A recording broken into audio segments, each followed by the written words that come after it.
for all my fellow now Kumers who are very excited over Vaga Raksasha, all my friends who are very excited over Hikari, the child. Today we're going back about 4 years to remind you what you used to Kum about and why you should really be afraid of this matchup right now. Hey, what's going on, guys? I'm Mr. here. Today I'm back to cover Seraph White, Seraph Purelight, Seraph whatever, Aurora Battle Princess Prison in DivineZ. And because I don't like to talk about successful decks, today we have Nami. Hey guys. So Prison is a deck that has gotten a few supports in DivineZ, but not a lot. But then it received a very impactful reprint and a lot of other synergies to help it in its matchups, and that's why I'm covering this 5 months too late. And also because we forgot to buy the festival box, right? That's right. Yeah, so it's our fault. So don't worry, if you want to help us out, channel memberships are $3 and $7. That way we can actually get the deck profiles to you on time where it matters for your WGP. Just like my teammate who didn't turn up. Alright, so let's cover this. The right deck is exactly the same since the original, but we'll just talk about it real quick. Alright, so as you know, Energy Crash, Energy Generator, you kind of need it to play DivineZ nowadays. I mean, you can try playing without it, but it's one of the most impactful cards in the deck. You don't need to explain this card, just move on. Alright, anyway, we got Ruby Red. Yes. Kyanite Blue. Kyanite Blue's effect, when placed, you search a deck for a prison. Okay, let's talk about the prison. Alright, so Prison. This is the one and only set order in this deck. Alright.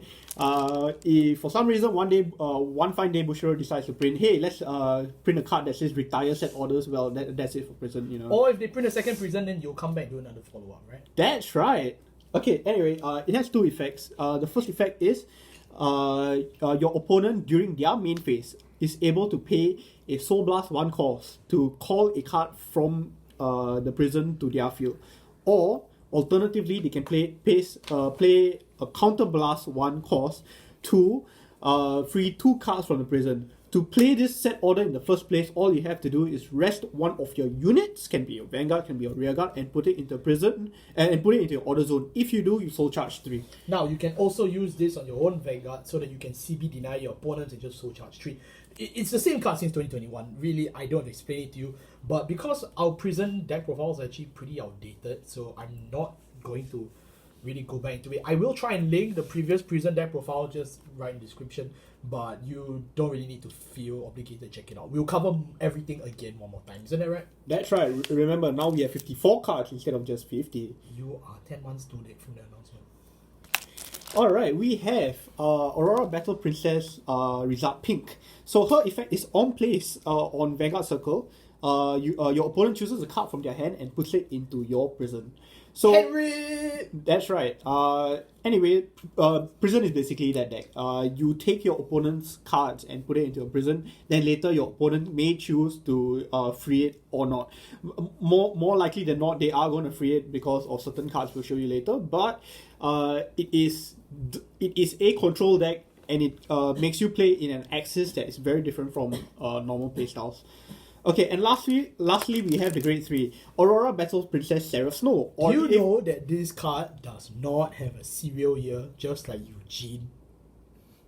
I will do the Eugene follow-up, I promise. Carry on. Alternatively, if you're Japanese, she's Aurora Battle Princess Seraph White. Yeah, just call her Seraph White. It's printed on the card. But in English, it's Seraph Snow. What language do you read? All of the above. Alright. Anyway, she has 2 effects. They're still very strong to this day. Her first effect is continuous. If you have 1 or more cards in prison, she gains 10k. And if you have 3 or more cards in prison, she gains 1 drive. This is +1 drive, not triple drive, so you're still safe from Elementaria Sanctitude? For now. Okay, her second effect is Act. Once per turn, you can CB1, choose 2 of your opponent's rearguards and put it into your prison. She's just really good at funding her own effect. Which is why back in the day, she was still really good.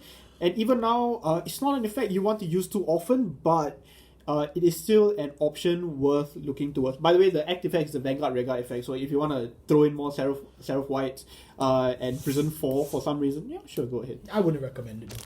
Moving on to our main deck. Our main deck for grade 4s.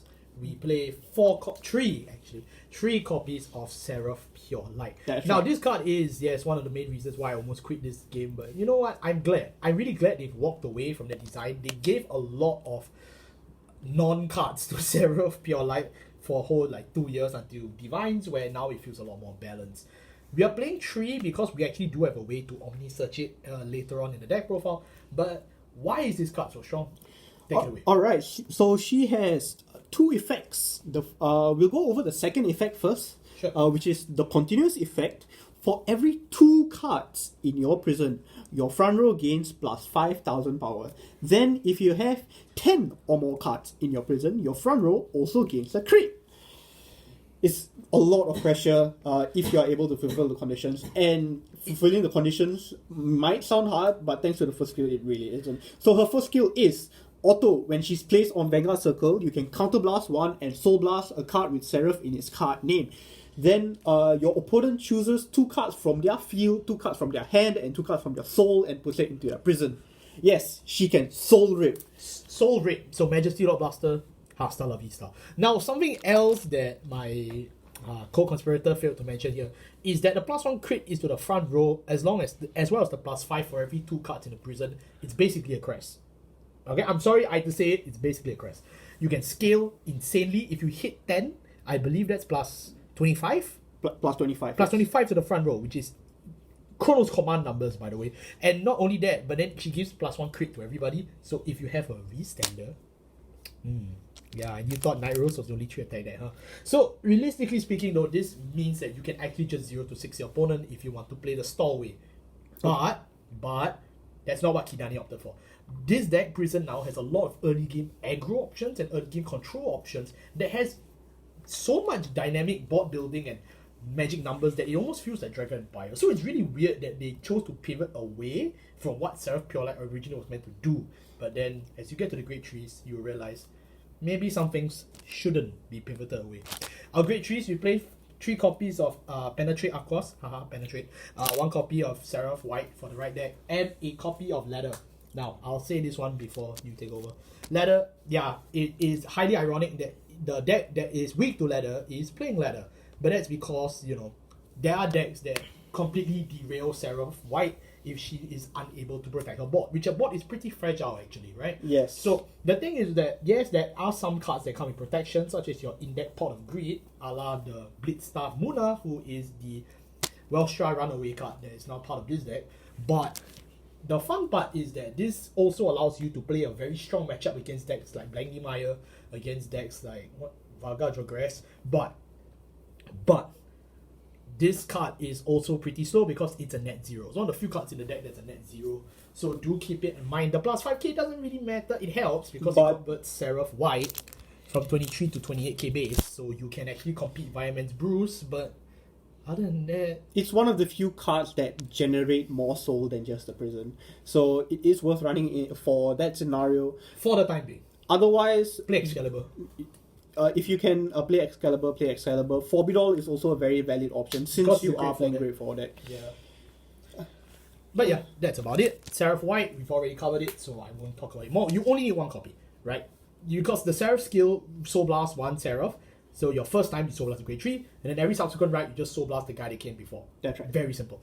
Now, Penetrate Aquas. Take it away. Okay, so Penetrate Aquas, she was the first good support we got after the printing of Seraph Purelight. And you didn't do a deck profile for that. My bad. But she is a really good card. Why is that so? She has 2 effects. Her first effect is on place on rearguard circle. Your opponent chooses a card from their drop zone and puts it into your prison. Yep. So your opponent has no board, no field, no hope. No hope. But they still have a bunch of cards in hand, and they are trying to deny you from your prison with everything they have. Just prison from their drop zone. Yeah, and by the way, in case y'all literally just forgot, there is a crit and there's power. So that literally just means that Seraph can play like Gavra. Yeah, but with power doesn't come much, which is why her second effect is also really, really good, which is continuous on Rearguard Circle or Guardian Circle. She if you have 2 or more cards in your prison, she gains plus 5k power, and when your opponent is to guard her attack, they must guard with 2 or more cards at the same time. Yeah. Then she also gains plus 10k shield. Just in case. Yeah. It's a just in case skill. It's nice to have. It's nice to have because she's still a grade 3 at the end of the day. Yeah. But in D you can guard with grades above your Vanguard. So in case your opponent decides to rush you down, you can just prison their board, and in case you need this, you can always use this as shield. Yep. Anyway, that's it for the grade 3s. Moving on to the grade 2s. Our grade 2s, we have Wizard Pink, Violet, Fairy Violet. the promo. What, you forgot the name? It's been a while. And Citrus. So we'll go through. Okay, Result Pink we've already gone through. Next is Dairy Violet. You're blocking the light. Right? Okay, her effect is when she's put to Guardian Circle, if you have a card in prison and your opponent is attacking with a grade 2 or less rearguard, Yes. you can Soul Blast 1 and negate the attack. It's called a perfect guard, mate. PGs are great when you can play more than 4 of them. Now, it counts when you intercept, right? Yes. It counts when you intercept, and it doesn't have the word Sentinel. So that means if your opponent is playing Glory, Maelstrom, and Divines, doesn't matter because you can just intercept or throw it down, and it's okay because it doesn't have the Sentinel keyword. Yes. So just remember that. Realistically, this is your copies 5, 6, 7, 8 of your perfect guards. It doesn't do anything offensively, but this is basically the perfected form of Marauding Shade. The reason, at most, you would be wanting to play 2 of this. The main reason is there is a different Soul Blast outlet in this deck that uses much more soul where you'd rather use it. Next, we are going for 3 copies of the promo. Her effect is when placed Can you from... say the name, please? Kind of forgot. All of the... Accused Macarite. Okay, all of the prison cards, the main prison support cards, they are Aurora, Battle Princess, something, and a color. So you'll get used to the naming convention. Anyway, Macarite's effect is when placed from hand, you can Soul Blast 1 and your opponent presents the top card of their deck. Oh, from hand, by the way, you should specify that. Just in case they... I did. Okay, good. Okay, then if you have 2 or more cards in prison, after this effect resolves, she gains plus 5k power. So early game, she is what you need to fulfill certain conditions and allows you to have that 2 or more cards in prison.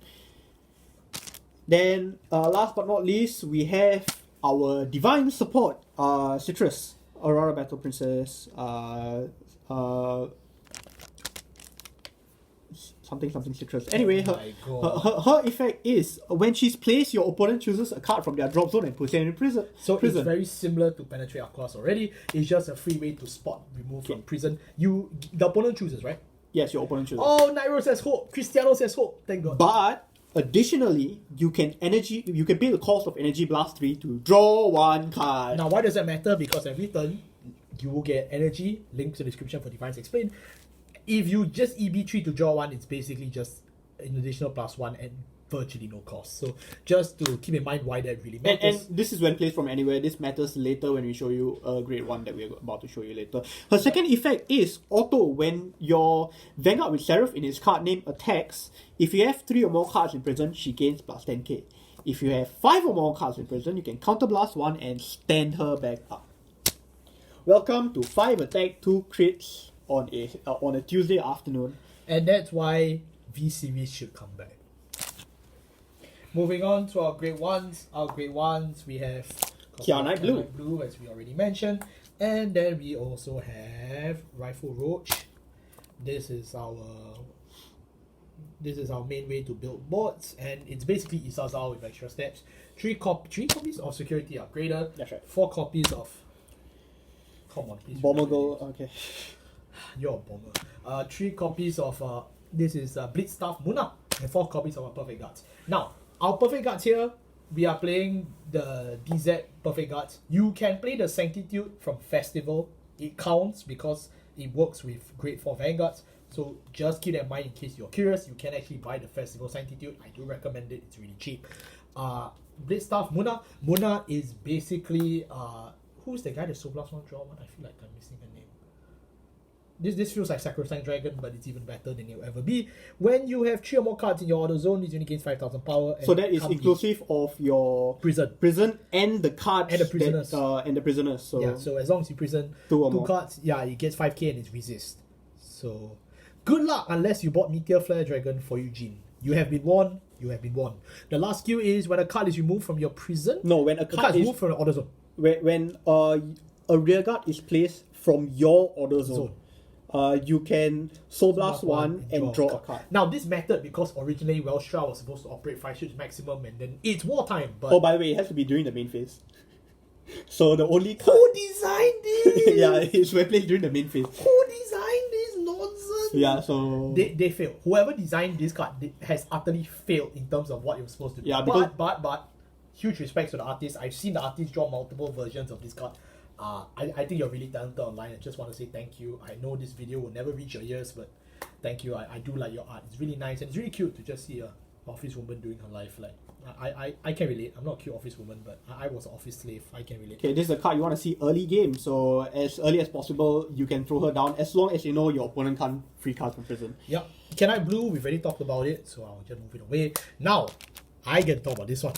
Security Upgrader. Security Upgrader is what people call hell, because basically this is the Omni Trainer for Seraph Purelight, and that's why you can play just 3 or even less copies of that if you so wish. Security Upgrader is one of the cards that people really were scared about on whether it will make prison meta. I say yes to a small degree.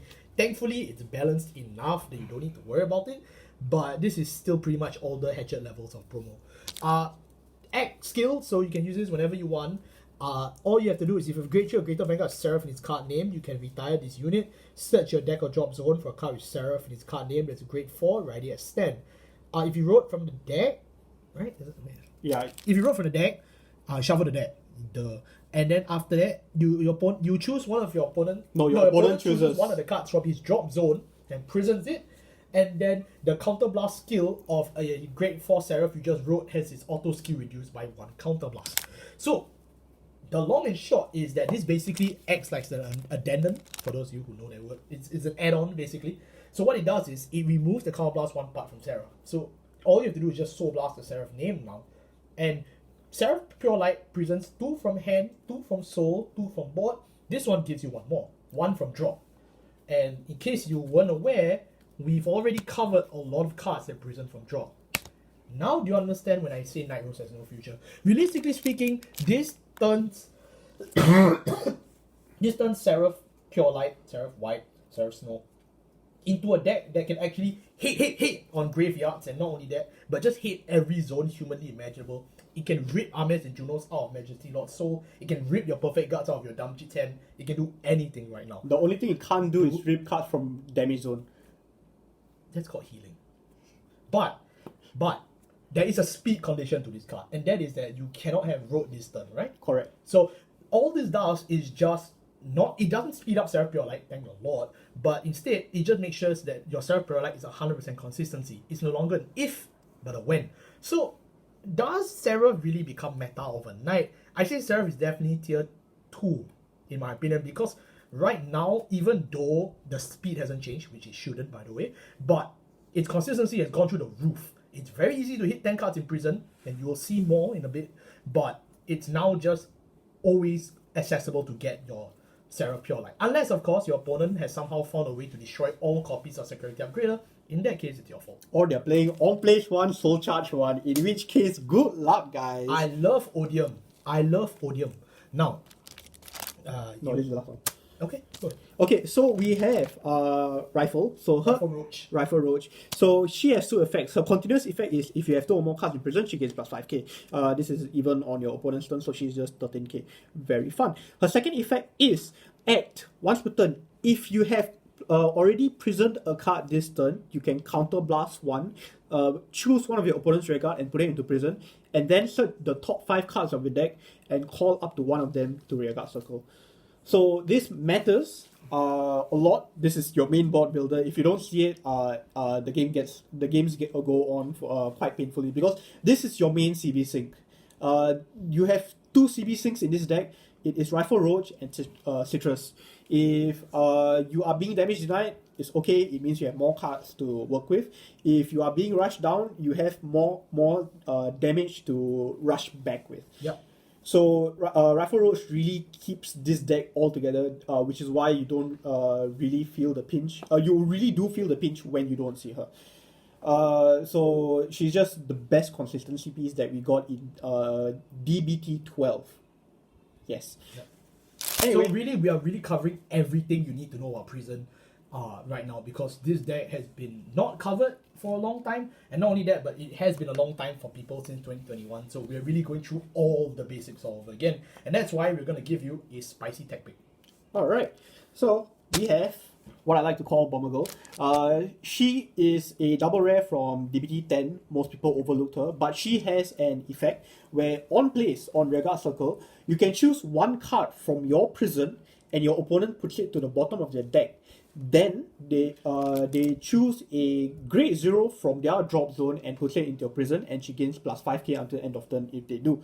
So that one of the biggest issues with prison itself is, as you've seen, you do prison a lot from your opponent's drop zone, but all of them have the caveat that your opponent gets to pick what they put into prison. Yeah. Even cards that say they get to prison from hand, they get to choose what they want to free later. So they are future proof. If the player knows how to play against it, they are future proofing themselves. And this is where this card comes in, out of left field, out of nowhere. You just put it down, your opponent board select the unit, and now they no longer have access to the unit that they were planning to use later.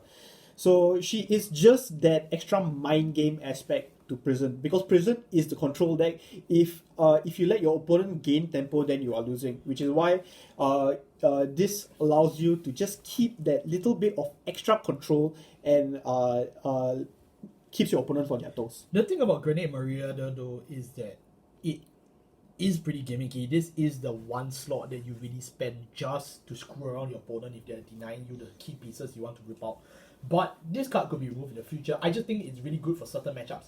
Now, given the current state of the meta, that a lot of people have zones that are very big, for example, Nairos, Cristianos, Equilibra. These are zones that you want to hit on the graveyard. So, realistically speaking, this is the one where you can fish them out and force you to really be denied of the key pieces you're looking for. But it's just a personal text slot. It's a personal text slot, so you don't have to play this one. Okay, I'll grade 0. Alright, we have Ruby Red, our starter. If you want to play any other starter, feel free. Don't feel free. Play Neon Messiah. Jesus loves you. Elder Breath's your second win con. That's right. 4 draw. Honestly, you can just play 8 crit instead. We are playing 7 crit because we're funny.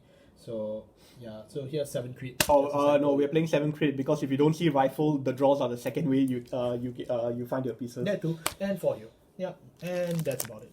That's really about it for this deck. This deck is simple, it's compact, and it's a legacy deck done right. It really feels like the wave 1 of this series has really been a mixed bag, honestly, because Bruce is terraforming the entire world as we speak.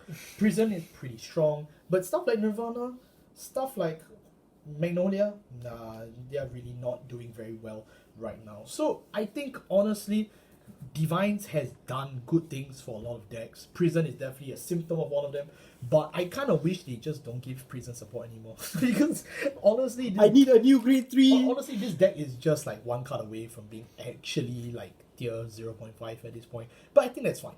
Honestly, I think it's fine because Prison used to be a lot worse. Like, I'm gonna link in the description below my DBTO4 Prison deck profile.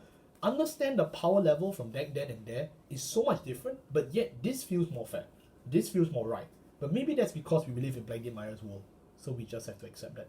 Thank you so much for watching. I'll see you next time. Bye bye. Thanks, guys. Nothing else you want to say? No. Okay.